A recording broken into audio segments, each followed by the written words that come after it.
right, we are ready to go. Hi, everyone. Thanks for joining us today for this great webinar. We're excited to get this going. Um, Topic today is going to be about tool sprawl. Excuse me, tool sprawl isn't the problem, but it's the lack of orchestration that is. Really excited to do this in partnership with Halo, fantastic PSA platform, and a little bit of housekeeping stuff, and I'll introduce the attendees here in a moment. The hosts with me in a moment. But first of all, I want to welcome all the attendees and everybody who's joining us today and signed up. I think it'll be an interesting conversation. A few housekeeping things. We set aside an hour for today, so that should be plenty of time to kind of have a really in-depth conversation, do a bit of a product demo, and then keep plenty of time open at the end for Q&A.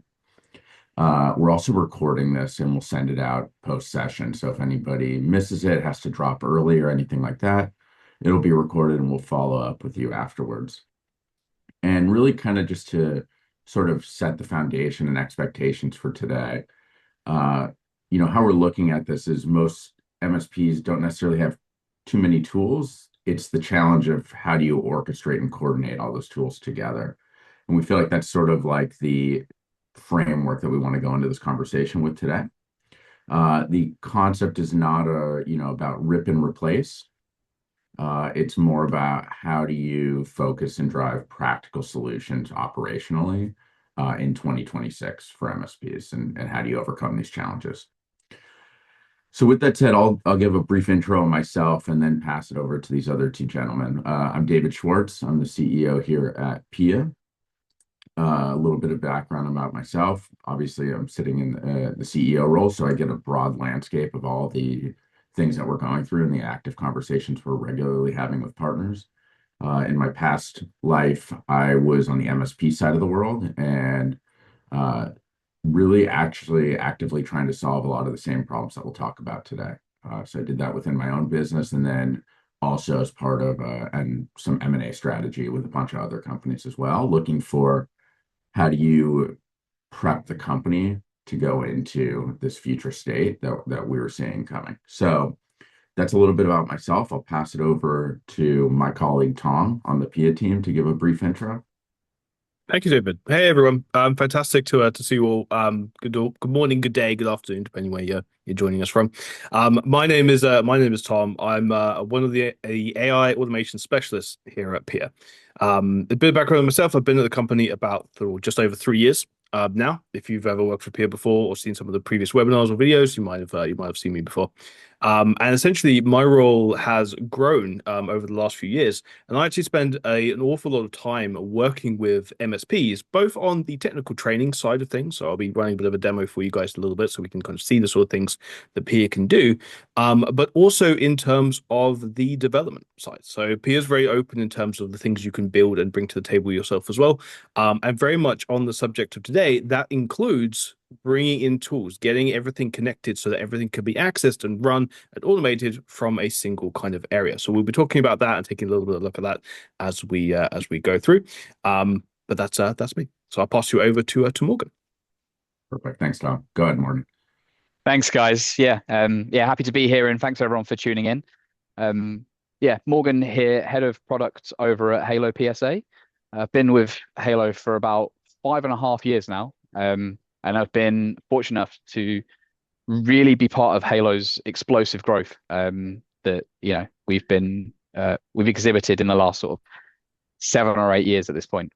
As most people at Halo, did start off on the service desk. So I started off supporting perhaps some of you here that were listening in, and from there moved into our onboarding team. So I've never run an MSP. I don't have direct MSP experience, but I've worked with hundreds of our MSP partners over the years, sort of helping them extract the most value as possible out of Halo, but also discussing the challenges that they face and creative problem-solving solutions to overcome those challenges. These days, as I mentioned, I'm part of the product team, but still doing the same things that I've always been doing in my 5.5 years at Halo, and that's helping our partners. I guess I just do it on a slightly larger scale now by sort of managing our roadmap, working with key partners and vendors in the space. Again, happy to be here. Excellent. I appreciate it, Morgan. Thanks for joining us. Tom and I really appreciate it. So, let's maybe transition a little bit and define like the real problem that we're here to talk about in kind of simple terms. Um, which is, as I mentioned, tool sprawl versus orchestration. I guess I'll start with a question to you, Morgan, but and we can make this a little more conversational for our audience. There's no slides today. We wanted to make it a little bit more conversational and welcoming. Mm. But Morgan, why do you think sprawl has basically become like the default state so much in the MSP world right now? It's a great question. I mean, one element is absolutely that MSPs love shiny new toys, and new technology and new ways of solving those problems is something that MSPs absolutely latch onto. I think, from my experience, the vast majority of MSP leaders are technical leaders. Um, Perhaps people that didn't even think that they were going to end up running a company, but one thing leads to another, and before they know it, they've got a very successful business that yeah, they never really anticipated running. But I think at its heart, there's so many problems that need solving, and so many ways that those problems can be solved, that it's easy for one to find themselves adopting tools over the life cycle of their business, over the years that they've run the business. And part of the issue is, when you adopt a new tool into your ecosystem, it becomes quite difficult to remove. If it's providing any meaningful value, then it's not a simple case of just ripping it out and consolidating.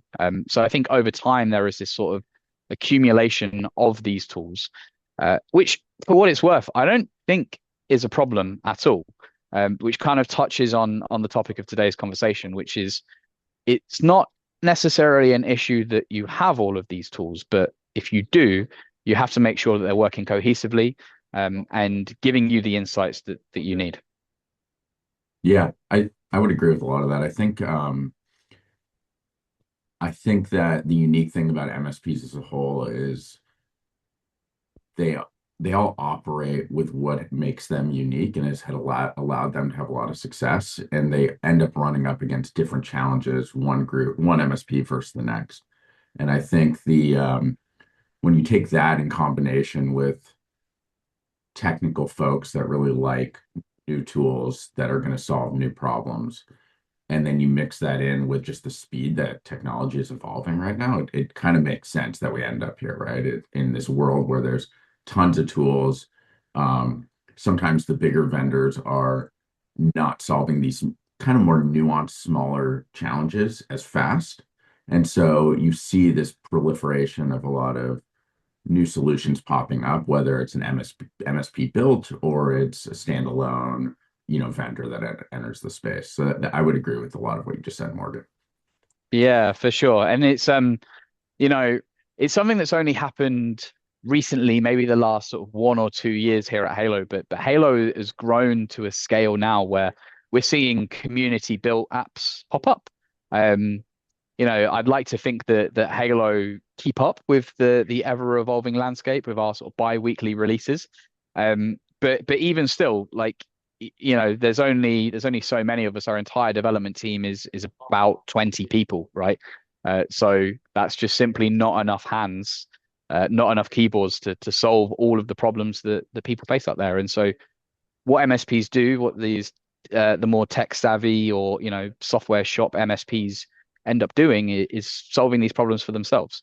And after a while, they realize it's an effective solution not only for them but for others, and that's where these tools come from.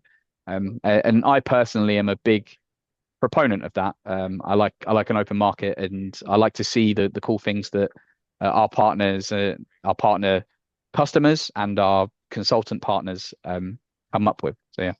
Yeah. Yeah, I agree with that. One of my favorite things to do is go when attending a lot of like the major kind of like flagship events is to actually walk the exhibit hall floor and just Yeah. see, wow, this wasn't here last year. I definitely Right. want to learn more about that product. Why is that? Why did they show up? What problem are they solving, and so on. So it makes sense. Um, anything besides the obvious topic of AI, which I think what's important here is we don't go too far down that path in this conversation today, but what do you think's changed in the last few years that has kind of like, in addition to what we just talked about, added to just add another tool being sort of like the necessary default? That's a great question. It's annoying because I can only think of AI because it is so pervasive throughout the industry right now. I think it's been from my personal experience in PSA world, it's been quite encouraging to see over the last sort of 5 years or so a new breed of vendors emerging. There are sort of the traditional vendors that might grow by acquisition or might offer a sort of one-stop shop, everything in-house, but not necessarily working in an open-ended ecosystem. And seeing that over the last sort of 5 years or so, it again is really encouraging. And I think that that fosters more creativity in the vendor space at least. And of course, what that means is more tools popping up for MSPs to leverage to solve more problems. I mean, I can't not talk about AI here because it's what is the next 5 years going to look like? And I'm really not so sure about that. But something inside of me feels like the advent of vibe coding is going to be something that really changes the landscape in what these tools look like. And we're going to move into an era of not being what is going to make someone competitive is no longer the fact that they have a software development team, no longer that they can actually build an application. What is going to set these vendors apart or set these tools apart is the specific problems that they're solving. So I think the future looks very, very creative, from my opinion, and it's gonna open up a whole new wave of these tools that are solving problems in really creative ways because people that might not have software development experience are now going to be able to build software products that solve these problems. Of course, there's a caveat there where you really have to be careful about your security when building these tools. But again, I'm talking about 3 to 5 years time when the landscape changes a little bit from how it is today. Yeah, makes sense. I set a personal goal for me for today's webinar to not bring up AI, and I did it within about 10 minutes. So I apologize for that. Um, but you're right. There's no way to actually look at a lot of this without having that be a consideration. And I think the vibe coding thing is definitely an element of that. I think more forward-looking solutions like a Halo, like a PA, et cetera, that give that foundation and tool set to MSPs to go and build on top of that is, I think, a really interesting moment in time that we're about to see. Instead of building something from the ground up, vibe coding it or actually coding it, I think having a foundation that is very specific to your vertical or your target customer, and the complexities that the MSP world has as an example, it'll be really interesting to see the unique things that MSPs start doing that differentiate them from their competitors in their markets. Yeah, for sure. So, so let's maybe put a name to some of the cost around some of this. What do you think when systems aren't coordinating together? Where do you feel like you see like the waste show up first? Is it technician time, quality of ticket, resolution speed? What do you feel like is sort of like the part that suffers first? Yeah, I mean, I think the answer is you see it on the front lines, first and foremost. You see it on your service desk, and there are direct and indirect consequences of a lack of integration. Direct being that the information that you need is not where you need it to be, right? That's very obvious. But more indirectly, the consequence of not having that information where you need it to be at your fingertips is going to have the knock-on effect of not not having your teams have the capacity to do what they need to be doing, which is really delivering excellent customer service. Right? If they're too busy trying to find, a log file to troubleshoot an issue, and as a result they don't pick up the phone and someone else has got something that they need, those are the indirect consequences. So I think first and foremost, customer experience is what takes a hit from a lack of effective integration.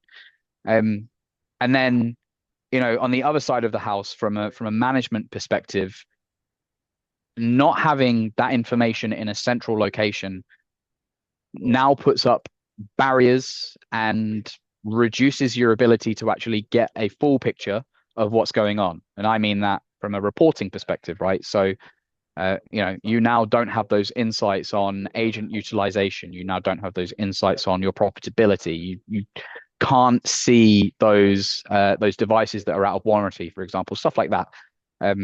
You can't see how other issues have been solved, right? Things like that. It's not only about integrating other tools, but it's about integrating the knowledge within your business, right? And so it's a lack of visibility, and what that costs is that costs time, and that's time and capacity that your team can spend delivering good service. But yeah, that's my 2 cents. David, what do you think?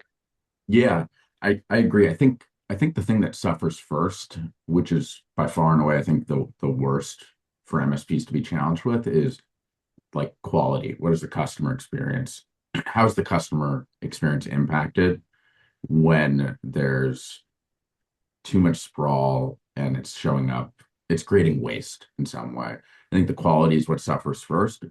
And that can be technician time, it can be resolution speed, it can be all these various things. But at the end of the day, it's like directly correlated to the impact on your client.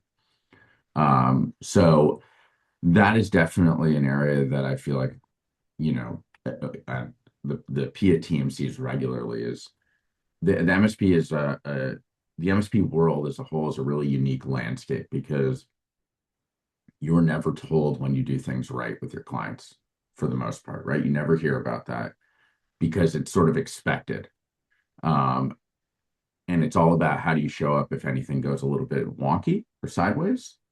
And what's tough about the environment, which is also the thing I think I love about it, is it the human element of how you show up in those situations is key to this. But it's also, again, you never really hear about like the great jobs you do because it's expected, right? I'm going to protect your network. I'm going to make sure it's stable and stays up and running. I'm going to make sure your users are taken care of. And then when something happens, like you miss uh, an onboarding slightly, right? Or just slightly mishandled, it's a quality issue, but it's the trust that you then have to make sure you don't break, right, with your customer, and how do you show up for that? So I think when you look at all of this, it's quality that is the wasted area first, and then the implications. It's a bit of a domino effect on time, resolution speed, and so on. Um, which kind of actually I already sort of kicked it off a little bit, but leads me into my next question, which was like real world examples of redundant manual work that you're seeing a lot of the time. And maybe I'll go first, Morgan, because I kind of teed it up already. But one of the things I think about a lot, is again, it's offboarding of users. They're so highly sensitive because of security and all these other elements that come with that, the sensitivity of somebody parting ways from the business. So that's an area that we see a lot of redundant manual work being done. We often see spreadsheets being built to manage, okay, we're going to offboard this user at this time on this date. All the steps that have to be done along the way to make sure you properly cut off full access and offboard them correctly. How do you retrieve hardware? How do you do all these various different steps in the process? And we've seen not only spreadsheets, we've seen partners of ours allocate, resources like full-time resources that are just essentially project managing a task like offboarding as a standalone item. So that's one where I call out seeing quite frequently redundant manual work being done. One of the things I love about P is like you can take something like that and schedule it to happen at a set time, um, and have it automatically be done. But I'm curious, where are you seeing things like redundant manual work, real world examples that could be overcome through Mm. tools like Halo? Yeah, I think probably the number one of the areas that I think is still more manual than it has to be, is billing reconciliation. So uh, there are plenty of mechanisms in place within Halo to automate those quantities, but still, and we've had that for a few years, but still, because kind of similar to what you said about the offboarding, because it is such a sensitive domain, there are still many manual checks that are going on a monthly basis, and that might be taking uh, someone's full day out of the month to make sure that those numbers are trued up. So I think, um, I would say that the automated billing reconciliation is probably something that uh, I would definitely strive for. But again, it's that difficult area of, and again, it goes back to your previous point where, you know, everything's good and well until there is an incorrect quantity on an invoice or something like that. And then that's that red alert, right? And when all the numbers do look correct, you don't hear about it. They just pay their invoice, or maybe you do hear about it, but the numbers are correct. But the point there is, when things are fine, you don't really know about it, and nor should you really, until they're not. And that may have happened in the past at a different MSP or somewhere in your career, and that kind of rattles you, and you might be manually reconciling thereafter. But yeah, I mean, with proper integration, that's what I would say. Yeah, I'm having bad flashbacks to some personal Yeah. experiences I've had with that exact issue, unfortunately, which I would imagine many of our attendees have felt, whether in small increments or quite large problems. But in the past life, I definitely had to feel that painfully. So I get that very, very much. All right, so I do want to jump to showing a bit like passing this over to Tom and jumping into our the PIA product a little bit. But one last question I wanted to ask as we just sort of look forward here. But where do you typically see margins erode um, in ways MSPs maybe don't notice until it's too late? Mm. So I would say that, again, onboarding and offboarding are the number one automations that MSPs use on a day-to-day basis, or if not, they are the most common things that they're doing from a request standpoint. Um, it's worth noting that Halo, as a single platform that is delivered not only to MSPs but also to the enterprise, in the form of Halo ITSM, is actually the same platform under the hood. And what that means, and we might take a look at this in a moment, but what that means is Halo has out of the box a full enterprise grade self-service portal. And why that's important is because what that self-service portal will allow you to do is it will allow you to ensure that the requests that are coming into Halo, that is ultimately firing those automations off, is delivered from its initial creation with the correct information, or at least with the correct structure of data. So I think, uh, overlooking Halo's self-service portal and having those requests still come in the form of a text or an email, is a really quick win. And if you're not doing that, it goes back to my previous point. You're losing time, and time is money. So that's a great gain that you could have there. Yeah, makes a lot of sense. Great, great. All right, so um, we'll transition here in a second. Just a quick audience poll, real quick. We're seeing a few questions come in. We'll definitely answer those towards the end of this. But just a quick question I had for the audience. Um, if you can think of, workflows that you'd automate first, and how you're looking at some of the challenges in your own business, and you have questions around that, please drop those in. We love answering those very direct questions. So that said, let's make this a bit more real. And, Tom, we'll pass this over to you. Show us some orchestration in action, how PIA integrates with Halo, what that user experience looks like. So I'm going to pass it to Absolutely. you to get us going. Fantastic. Yeah, absolutely. Thanks, David. Thanks, Morgan, for all the insights there. I couldn't say I completely agree. Being in that place before and having a lot of tools, it's always nice when they accomplish a niche, but boy, does it increase the amount of windows you got to have open, right? Like it really does. Let's kind of move into the demo. So what I want to take you guys through is a couple of small examples, very quick kind of examples here. They're going to be essentially seeing that ticket process through Halo, seeing how Peer integrates, and seeing how it pulls everything to kind of that singular view, right? Your source of truth, your ticket in Halo itself, without having to jump to tool after tool after tool. So let me go ahead and share my screen here and see if I can do this without a crashing Zoom on my laptop. I believe it's going to be this window here. I'm just going to have to allow it to do it and hit share. There we go. Let me know if you guys can see that or if you can't. I need to. I'm good on my end. Fantastic. All right. So this is going to be something that probably looks very similar to a lot of you. It's just creating a new ticket in Halo here. Now we're going to create a bit of example one. Like Morgan mentioned, obviously a large part of this and getting the most out of it is going to be that portal here. But there's always going to be that odd one where they call you in, they raise an email, right? There's always going to be something that's going to be having to deal with, and that's something that us using the kind of the amazing API offering from Halo and the sides of the connection between Halo and the within Peer and the PSA is going to be able to take those requests that come in and still automate a lot of those kind of value settings on that ticket that happens when they come through.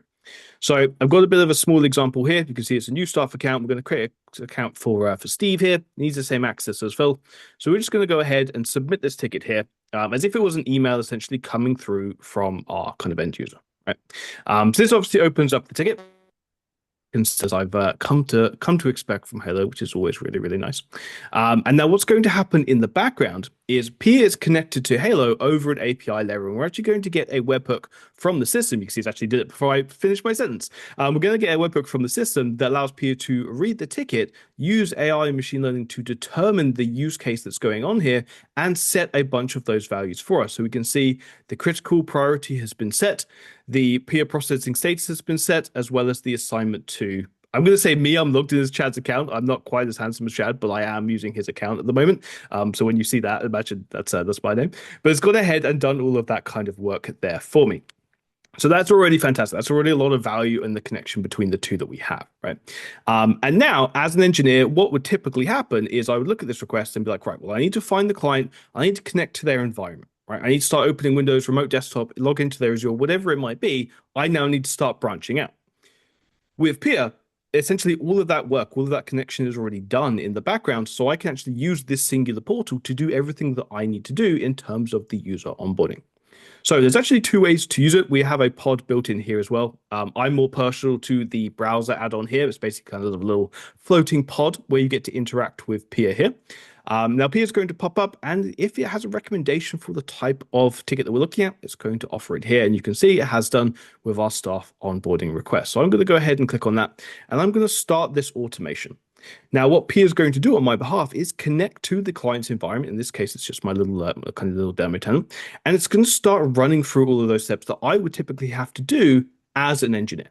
And as you can see, it's going to audit that into the ticket. I'll probably mention this again a little bit as we go, but boy, is it nice seeing the auto refresh. Morgan, just a thumbs up for you and the team at Halo. That auto refresh as we're auditing and doing things in the ticket is really fantastic. Just from my experience of being on the service desk, really nice knowing I'm not looking at any kind of stale data there. So Tom, just a quick question on that. Of course. You're loving that for what reason specifically? Is it confidence as a technician? Exactly that. It is confidence as a technician. I've been in these systems for quite a long time, and I know there's always an essence of do I need to refresh? Especially if you had it open even more than 5 to 10 minutes. Has someone come in? Has an email come in? Is there something that I need to be aware of? It's always in the back of your mind, even when you're just writing your update. And knowing that Halo will just give you that information immediately, whether that's an update from the client or an internal log, or maybe another user in this ticket doing something similar to avoid that waste of time, that confliction. Having it do that in here immediately is just makes me smile. It's just nice, honestly. Sure. Just the kind of day-to-day work. So you can see P is connected to my environment. It's giving me the ability to select a license here. So we're going to go with an E5. P can also, if you get to a point where you want Pia to procure licenses for clients on your behalf as well, also eliminating that step from having to jump to yet another portal and update subscriptions or anything like that, then it can do that for you as well. We're going to go ahead and pop in and just enter a few details here. Now we'll go for a Steve Smith because I'm pretty creative when it comes to usernames. Obviously in here we have a lot of details. I'll spare you going me spending a few minutes filling these all out. We'll just kind of jump down here, take a look. I do have a lot of values that are being pulled from the client's information already. And another thing I like just mention here as well is you've probably already noticed, but everything that I'm looking at is specific to my client's environment. Because we work so closely with Halo, we know what client this ticket is for, and we're using that as context for the connections that we're running. The engineer never has to specify which client we are going to. There's never a space for a mistake to be made in there. We're using that connection, we're using that existing contact to run automations against that particular client's environment. Now, as we come down, we do have a kind of security and access. So I'm going to go ahead and copy the user, field they wanted to copy. So we'll go ahead and copy Phil's account here. I do also have the ability to copy mailbox permissions, but in this case, we'll leave that undone for now, just in the interest of time. And every single step that we run here, P is going to be auditing values to the ticket, and it's going to be validating those steps as well. I know a lot of you will have gone through this kind of session before where you get to a point where something needs to change. There's a duplicate user, there's some data on the form, there's something that the user's given you that doesn't quite line up with the environment, and you have to kind of stop. You have to be like, right, well, what's going to happen now? Is this kind of going to be kind of left half synced? Is it going to be left half baked? But P is doing all of that validation for you in the background. So we've got our display name, propose UPM, as well as all of the groups coming from the environment. So I'm copying Phil's account, so a lot of these are assumed, but I could jump in and take a look at a bunch of these if I wanted to as well. For now, I'm just going to leave this pretty basic and go ahead and hit submit. Now, my particular client that we're creating here, they are Azure only based, but in the interest of making sure everything is all in one location and easy to access, Pia also integrates with a local AD as well. So if I did have a local domain controller, and again, any of you who are familiar with going onto the domain controller, getting a screen connect up, getting a VPN to get into that client's environment, you're talking like 5 minutes of your time immediately just getting into that server, right? It can be slow. If there's someone occupying the service, now you've got to find out if they're doing anything before you kick them off, right? So it's this whole situation. Don't need that with Pia. Pia does integrate with the local servers using an agent. So when we're creating a user, we're going to create it locally, sync it to all those DCs, and perform that Delta sync up into Azure for you as well. Again, everything you're going to want to be doing within the client's environment, we're going to take care of via this single interaction point here. Now, we have our password suggestion that's coming in here. Now, it's just a suggestion. I could always override that if I wanted to. Pretty standard options here in terms of setting the password to change your next login, setting it to never expire, and I can even send an SMS directly to that user if I don't want that information to pass through any other hands as well. Also, to your guys' point earlier of bringing those tools into a single session, right? There's always going to be the question of how do I deliver some of this information to the client? Right? Typically, that goes through the engineer's hands, through an email, through someone else's. But if I can eliminate that, talking on the side of security, if I can make sure no one else sees that password apart from the user who should be getting it, then that's obviously a nice tick on the box, and it makes everyone feel a little bit better about the process internally. So I do have the ability to do that as well. In fact, something we've actually integrated with as part of our kind of built-in hub is a integration to a third-party API system called One-Time Secret that basically just encrypts your kind of username, password, or any details you give it in a one-time link. So you can actually just download that into your tenant in Pia, and that way you can actually just deliver a one-time user link directly via email, rather than it being kind of a password that has to be delivered in plain text or something like that. Now, it's going to create the user for me. That's going to be very quick, but what I wanted to show you is just one other example as well while this is doing that. So I'm actually going to hop over here, and we'll create a brand new ticket. Now, this time, it's going to be a smaller request. It's going to be a password reset. Very common one. And we're going to say, Phil is actually calling in. Oh, there you go. By the way, this is always something I always appreciated, especially when using it as a service desk, similar tickets, right? I know it seems like a small thing, but just seeing that and not having to go search for them, especially if there's a trending issue with clients. Again, Morgan, primo, thumbs up from me, bud. But that is really, really nice to see. We're going to create a ticket here. We're going to say Phil has actually called in because he's forgotten his password, right? His account is locked. He can't get in. He's called us to say, hey, it's me, Phil. Can you reset and send me my password, right? So we're going to say Phil has called in to reset his password. He's locked out, right? We'll do the same sort of thing. We'll say this time it was a phone call in because he doesn't have the ability to get into the portal. He doesn't have the ability to send an email. He has to go via phone. So he's going to set this up. Again, Pia's AI is going to grab this ticket. It's going to start setting these values over here in a little bit when we'll see that. That will happen in probably about 30 seconds or so. And we now have the information, or we now have the request to essentially help Phil out here. But what we obviously want to be aware of, there goes our auditing, setting this up, setting the critical SLA there. But what we want to bear in mind is, of course, in this day and age, again, I don't want to talk about AI too much lately, but there has been a massive increase in the last even 6 months where people are using AI voice generation to contact companies. I think they call it, it's like phishing now, right? It's like voice phishing. They use it phishing now. So there's always going to be this case of, even if it sounds like the user you recognize on the call, is it really them? Like, this is a very prevalent issue at the moment. So Pia has recommended a password reset, which we know is relevant for what we're trying to do here. But I'm going to override. I'm going to go for another order. I'm actually going to go for challenge user identity. I'm not quite sure if the Phil I'm talking to on the phone is the Phil that I'm actually going to want to reset the password for. My ticket is moved over to the demo client. So what I'll do is I'm actually going to do the same thing, but over here, because our tree has just kind of moved it into our demo client there. So I'll use this one instead. What I'm going to do is I'm going to run our challenge user identity, and I want to double check that the user I'm looking at, or the user I'm talking to, is exactly who they say they are. Now, again, this is a really cool way to bring that orchestration into a single point. I don't need to jump through any additional hoops. I don't need to do anything else. I can use Pia to validate the user I'm talking to. And the way that I do that is by telling Pia which user I'm talking to specifically. We're going to use Phil here in this case. It's going to look at Phil's account, see what MFA type requests he actually has against his ticket, and offer me one of those to use. Now, if you had the kind of MFA secondary email or a manager in there, we could use that. Same if you had a mobile number, we could send him a text. We actually, just in this particular case, we actually just have the fact that he has the Microsoft Authenticator as his MFA on his account. So we're going to use that. We're going to go ahead and hit go, and Pia's going to send a push notification to Phil's device to confirm it is who he say he is. So we know as a technician that we're talking to the right person. Now, it just so happens I happen to have Phil's phone right here. So what I'm going to do is I'm just going to hop in here, and I'm just going to approve that sign-in request. There we go. Now, Peter's going to come back and say, that has been approved. It's going to give you a little log of exactly who, where, when, and all of that kind of stuff here, as you can see.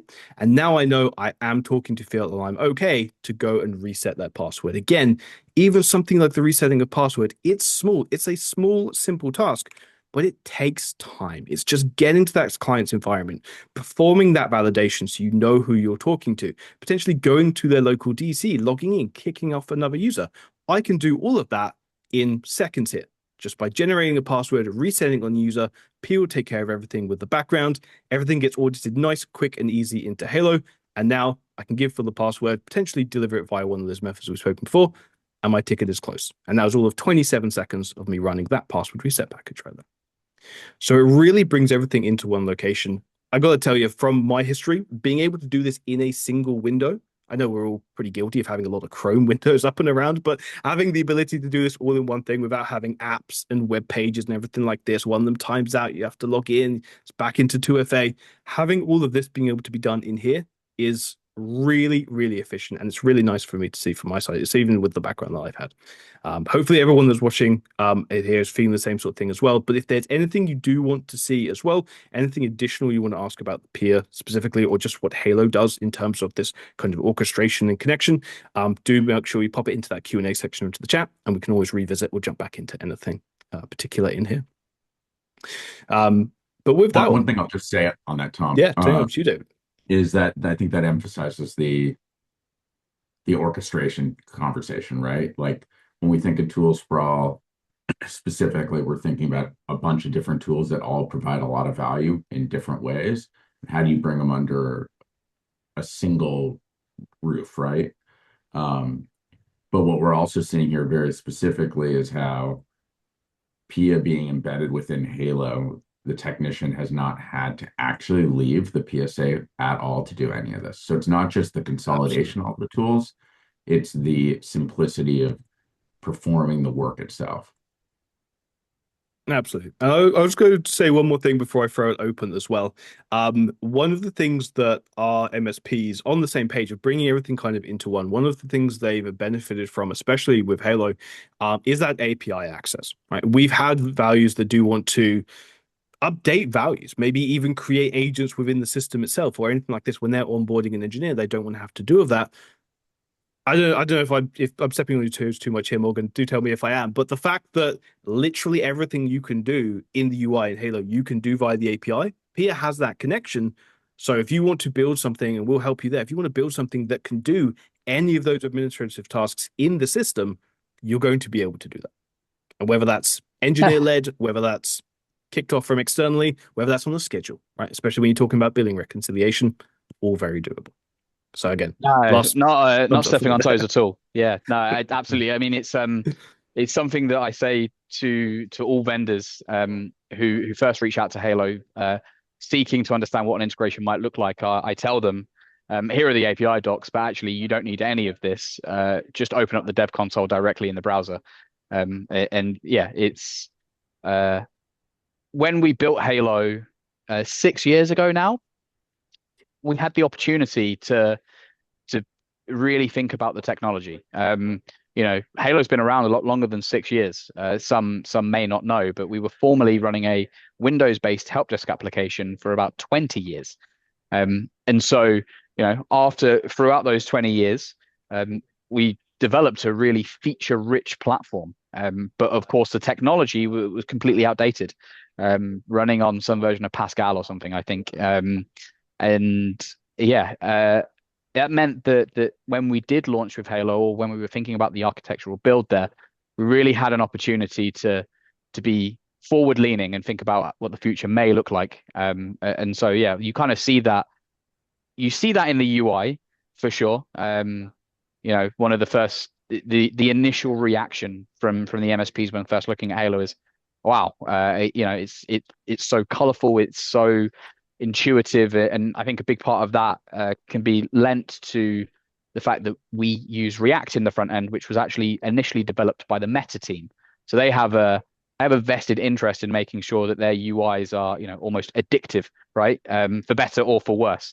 But leveraging that technology and yeah, building an API first platform is something that I think has helped us internally and helped our vendor partners out with a lot as well. I would absolutely agree. I actually want to throw one more thing in there as well. It's something I mentioned, David, with your question about how things have evolved in the past few years. I know APIs have been around for a long, long time, right? They've been around for years and years. But I've certainly seen an explosion in vendors making them available and building out that functionality in the way that Halo has, because this is the age we're in of orchestration and connection. So you see a lot more of these bringing these API endpoints online. And Halo is a fantastic example of that, where it's just whatever you want to do. There's no restrictions. You want to do it, you can do it. Like Yeah. it's really crazy and it's really great to see. Yeah, and that what you mentioned there about having tasks performed by a peer that actually interacts directly with Halo's API kind of goes back to what I mentioned at the start of the webinar, where integration is not just something that is happening across your tools, but it is happening throughout your business. And that is a prime example of exactly what I meant there. So integrating Halo with itself to achieve novel outcomes through the use of Pia is one of those creative solutions that I mentioned at the start of the call. Yeah, Absolutely. I love it. So being mindful of time, I want to save a few minutes for Q&A. Mm. Morgan, anything that we didn't get a chance to cover around Halo specifically? I know Tom had it up for a little bit. I personally know how robust the Halo platform is. We probably could Sure. spend like a whole day on that. And I'm asking to consolidate that into a couple minutes, but anything that's like related to this topic that we should hit on. Honestly, yeah. I mean, I could talk about Halo for days, if not weeks. Um, I mean, again, conscious of time, but maybe going back to that point that I mentioned about, the self-service portal and what that Yep. can do for your service delivery. If I just share my screen, um, hopefully you can see that all right. And yeah, We got so you. nice.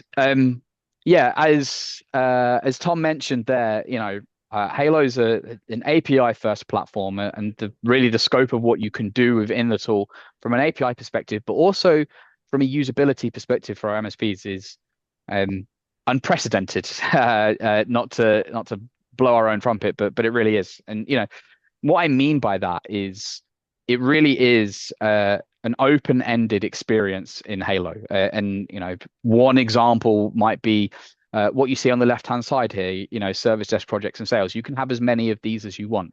Within one of these, what we're looking at here is a particular ticket list. We can organize our work in any way that we see fit. And moreover, we can change the columns of information that we see here. And, again, um, more than happy to do a deep dive with anyone here if they want to have any sort of further chat about that. But just know in the back of your mind that what you're looking at is not a fixed static experience. It is based on the individual who logs into Halo, and everything that you see on the screen can be updated, organized, added, removed, including not only what you have from the agent experience, but also from the self-service portal, right? So what this is the place where your end users would go to look at their requests and to log those common service requests. And again, what you're looking at here is included in your per seat license subscription at Halo. This is not an add-on. There's no hidden fees at Halo. If you want to use the self-service portal, you go into configuration and you enable the module. And so, yeah, what we have here is a full enterprise grade self-service portal experience. And again, I say enterprise grade because it's not so much HaloPSA that have put the legwork into developing this as much as it is our sister company, Halo ITSM, who are in direct competition with ServiceNow and have their own development roadmap. But fortunately, because it is a single unified platform here at Halo, the work that our enterprise ITSM development team do in Halo is something that our MSPs just get included as standard. And so, going back to what I mentioned about what does it take within your service delivery to really help bolster some of those automations. Well, first things first, right? Automation until recently has not been intelligent. It takes a set of predefined parameters and it does something based on those parameters. And the problem with emails and sort of emails, texts, and those loose forms of communication is people are never going to give you precisely the information that you need in the format that you need it in to initiate those automations effectively. And so that is where the self-service portal comes in, because what we're looking at here is just a sample set of some commonly requested services like new starter and leaver, for example. And what you can do in Halo, and again, it goes back to this point that I mentioned of sort of unprecedented configuration and customization, is firstly, you can make as many of these as you want. And within a particular service, the form that you have presented is completely customizable, right? So depending on your specific requirements for an onboarding and offboarding, you can customize these forms. You'll see that these forms as well, these fields as well, some of them are marked with a red asterisk, denoting that you must populate this form. Must populate this field before you can actually log the request in question. And so what we're doing here is we're putting checks and balances in place to deliver a tailored form experience for your end users so they know exactly what information they need to supply to you so you can action that work as effectively as possible. And again, that's a whistle stop tour of what you can do in Halo, and more than happy to discuss it in more detail with anyone on a separate session. But yeah, conscious of time here. So Very cool. Very quite Very nice. robust for sure. To be able to give those capabilities to the MSP community, the like to your point, enterprise grade uh yeah, customer portal solutions are often don't make their way into the MSP community quite the same way. So that's quite uh, fascinating to see. yeah, So I'm a big proponent. I'm a big proponent. yeah.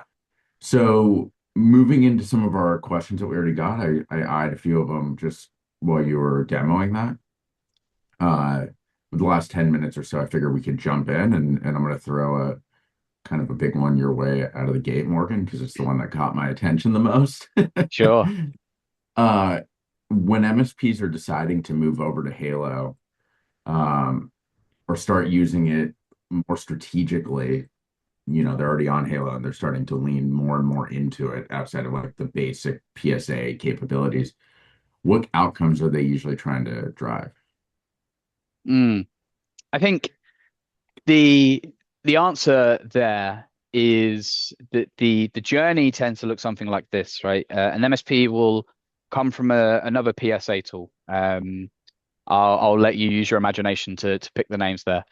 Um, they come to Halo, and the first experience that they have is that Halo, as I mentioned, is such an open-ended system. I remember an MSP telling me last year that they have used several PSAs in the past, and every time that they onboarded one of those PSAs, the conversation went something like this. This is how you do the process, right? This is what your process is going to look like. It is prescribed for you within the system. And then they moved to Halo, and their onboarding consultant said, what would you like your process to look like? And they were taken aback because they'd realized that it'd been a very long time since anyone actually asked them those questions. Um, and so what I would say is the initial phase of adoption at Halo for our MSPs is just trying to get to grips with the system, because it is a double-edged sword, right? It's not all sunshines and roses. The fact, the best thing about, from my perspective, the best thing about Halo is it is completely open-ended, completely flexible. It can do whatever you need. And one of the worst things about Halo is the fact that it is completely open-ended. There are no guardrails. It is completely flexible, and sometimes people seek that structure. And Halo, in a way, lacks that structure, and it lacks it in favor of the flexibility of what you can do in the system. Um, However, once our MSPs have been using Halo for a little while, and they really start to get to grips with the terminology and how things all fit together, what they realize is they're dealing with a system that, if they use effectively, is really going to be able to help them grow. And so when they start thinking about Halo strategically, to get to your answer, to get to your question, sorry, when they start thinking about Halo strategically, what they're thinking about is, how can I use a system that has no bounds to mold to the processes that I need to implement to get my business to the next level? Hmm. And that is something that is somewhat unique uh, to Halo PSA, I would say. Yeah, interesting. I like that. Makes a lot of sense. One more question that is top of the list that I picked out. This is for you, Tom. So throwing it your Mm. way. What are Pia's recommended top 3 to 5 automations that MSPs should be utilizing? And Tom, this is not in the question, but just before you answer, maybe speak to 3 to 5 that like actually have tool sprawl, like clearly a challenge for MSPs. Absolutely. Yeah. So there's a few that come to mind. The obvious ones are, of course, going to be your onboarding and your offboardings. Those for most MSPs are one of the most tool and kind of feature vast processes that you're going to follow, because it tends to have to touch on almost everything that you have and everything that the client is using, right? It's your user creation, it's your VPN setup, it's your workstation setup. So those are absolutely some of the first ones that we always see people jump into and get a lot of use out of. Like, we have a lot of MSPs that say, hey, an onboarding or a user creation used to take us like 90 minutes. Like, it used to take us a long time to get that information to verify it.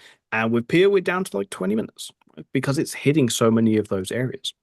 And in that realm, it's always worth thinking about what else do you need to do as part of a user onboarding, right? Some of the most common ones that I've seen are things like workstation setup, setting up a device or something in SharePoint, perhaps not device, a user, sorry, in SharePoint, going to a VoIP system and creating the user there.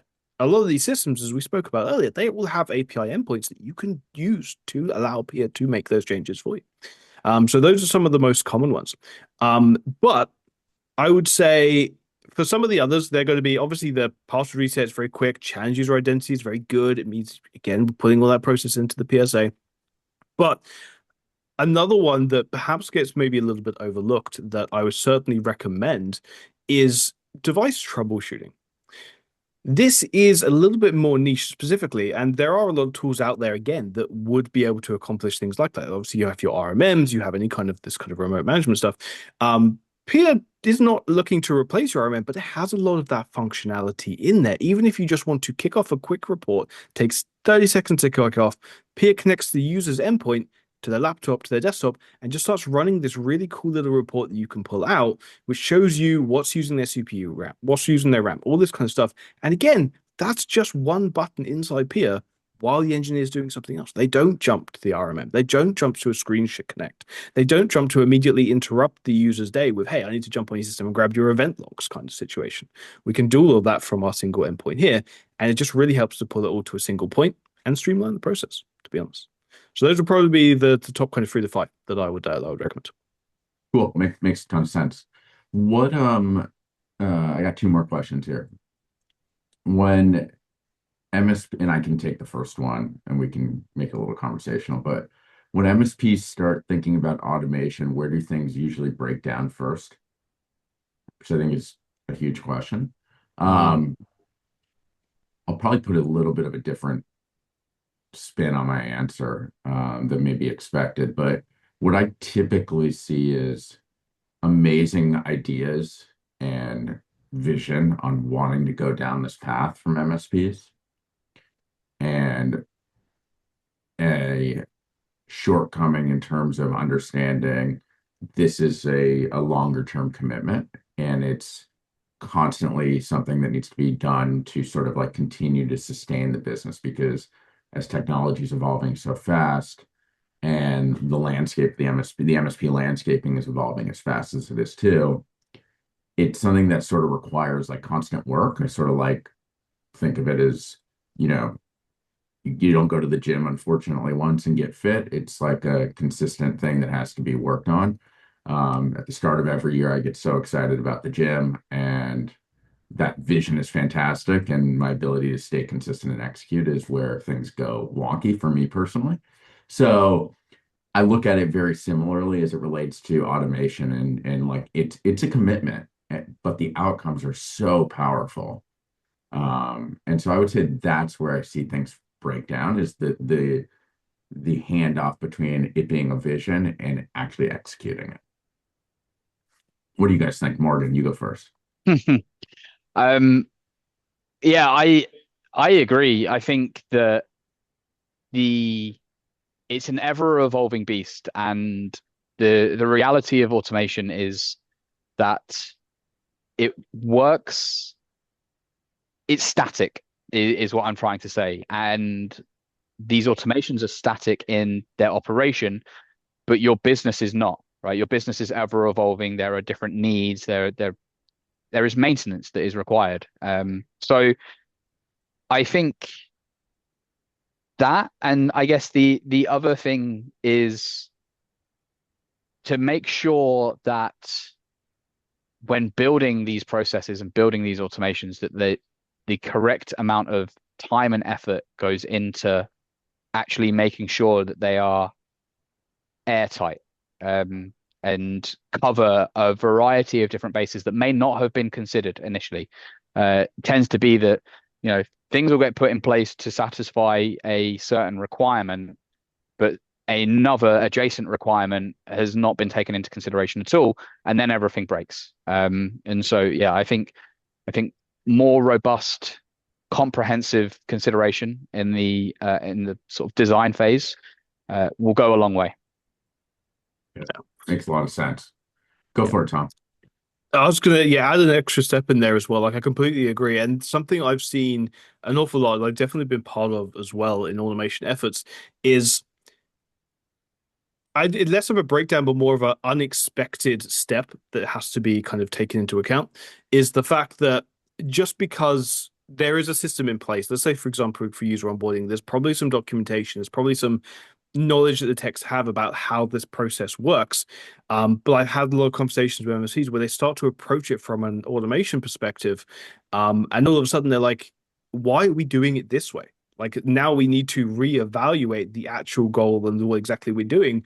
We've just done it that way because that's the way it has been with the tools that we have. Now that we have these new tools, not only do we have to automate that process, but we also have to approach, sometimes it's just not as efficient as it potentially could be. Like it exposes a lot of those potential gaps. Yeah, makes a lot of sense. Well, we ran through time. An hour clearly was not even close to enough. So Yeah. I'll acknowledge that. So we'll start wrapping this up. We'll leave that as the last question. I'm sure there's a ton of other questions, and offline, we're happy to answer those. Just sort of like a bit of a closing here. I would encourage everybody, our audience, that if you take one idea away from this, in short, it's tool sprawl is definitely survivable. The chaos. There are tools now that make the chaos more optional, and so there is a solution to that. There's the Advil or the Aleve to the headache. Um, so just know that, but we know that it's not an easy thing to overcome. And so whether it's us over at PIA or the folks over at Halo, there's some really, really amazing teams and solutions out there for that. Um, we will send the recording out after this with some additional feedback and other resources as well. If you want more of a tech, like product demo in depth, whether it's on PIA or on Halo, please reach out. We'll make sure that you get that set up and that you get a thorough understanding of the capabilities that these two different solutions have, or the two in partnership together. So I'll leave it at that. Morgan, we really appreciate you joining us. Tom, as always, it's a pleasure that I get to do this with you. Um, and have a wonderful day, everyone. Thank you, Thanks for everyone. having me. Yep. See you on the Thanks. next one, Thanks, guys. guys. Bye. Take care.